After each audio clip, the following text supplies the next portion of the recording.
नमस्कार, मैं अंजना और आप देख रहे हैं द बीट से सिटी हलचल। आइए रुक करते हैं आज की बड़ी खबर पर।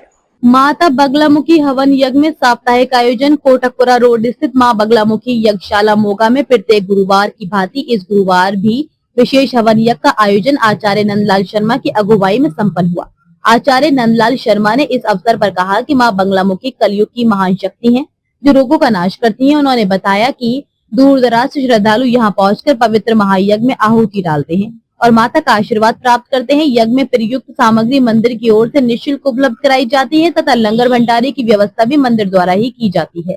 आचार्य ने बताया कि माता की उपासना वाणी की सिद्धि प्राप्त करने हेतु की जाती है। देवी का ये स्वरूप दुष्टों की वाणी को नियंत्रित कर उन पर रोक लगाने का कार्य करता है। माना जाता है कि मां बगलामुखी की उपासना से जीवन में आने वाली बाधाओं, संकटों और शत्रुओं से मुक्ति मिलती है तथा शत्रुओं पर विजय प्राप्त होती है। जय कराए बगलामुखी महारानी दा ये माँ बगलामुखी का हवन। माँ बगलामुखी कौन है? माँ बगलामुखी 10 महाविद्याओं में 8वीं विद्या है जो शत्रु, दुश्मन, वैरी, रोग, संकट, कष्टों का नाश करती है। इस पवित्र माँ बगलामुखी यज्ञशाला मोगा में हर वीरवार शाम 4 बजे से रात्रि 10 बजे तक निःशुल्क हवन यज्ञ किया जाता है क्योंकि माँ बगलामुखी परेशानी और दुखों और कष्टों का नाश करती है।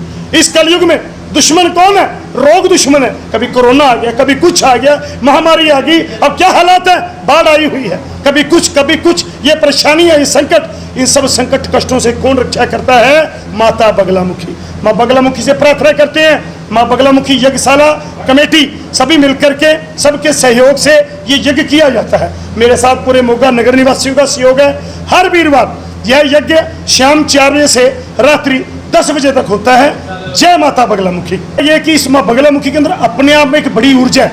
यह मंदिर शास्त्रोक्त विधि के अनुसार बनाया गया।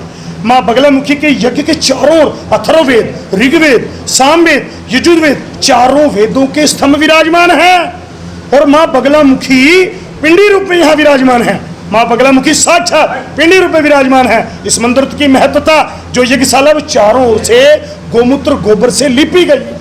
बिल्कुल प्राचीन सभ्यता ऋषि परंपरा के अनुसार यहाँ यज्ञ किया जाता है। माँ बगलामुखी की यह यज्ञशाला अपने आप में एक बड़ी है क्योंकि इस यज्ञशाला के अंदर चारों वेदों के स्तंभ स्थापित है। माँ बगलामुखी की यज्ञशाला गोमूत्र गोबर से लिपी गई है। प्राचीन सभ्यता और ऋषि परंपराओं का ख्याल रखा गया है। इस माँ बगलामुखी यज्ञशाला में कोई भी श्रद्धालु आकर के यज्ञ में आहुति डाल करके माँ बगलामुखी का आशीर्वाद प्राप्त कर सकता है। क्योंकि कारण क्या है कि आज अगर लोगों में भ्रांतियां, तरह तरह की भ्रांतियां फैल गई। आज यज्ञ करवाना है तो 5-10 हजार रुपये चाहिए। 10 हजार होना, यज्ञ होना, तो यज्ञ तक पहुंच नहीं पा रहे थे लोग श्रद्धालु यज्ञ तक पहुंच नहीं पा रहे थे। हर एक की पहुंच नहीं बन रही थी कि लोग करवा पाए। तो इसलिए इस यज्ञशाला ने यह कदम उठाया है कि हर व्यक्ति यज्ञ करवाए। जो व्यक्ति जुड़ा है सनातन धर्म से वो यज्ञ करवाए और यज्ञ की शक्ति को पहचाने। यज्ञ से क्या क्या होता है? ऋषि मुनि यज्ञ किया करते थे जब भगवान से वर लेना होता था। तो इसलिए इस यज्ञ माँ बगलामुखी यज्ञशाला का एक ही लक्ष्य है कि हर व्यक्ति यज्ञ कर पाए। इसलिए कमेटी की ओर से निःशुल्क हवन यज्ञ किया जाता है। अब तक के लिए बस इतना ही। फिर मिलते हैं एक ऐसे ही बड़ी खबर के साथ। तब तक के लिए नमस्कार और देखते रहिए द बीट से सिटी हलचल। अगर आपको ये वीडियो पसंद आई हो तो इसे लाइक करें व शेयर करें। ऐसी लेटेस्ट अपडेट पाने के लिए बेल आइकन को प्रेस करना ना भूलें। अगर आप हमें फेसबुक या फिर इंस्टा के माध्यम से देख रहे हैं तो हमारे पेज को फॉलो जरूर करें। धन्यवाद।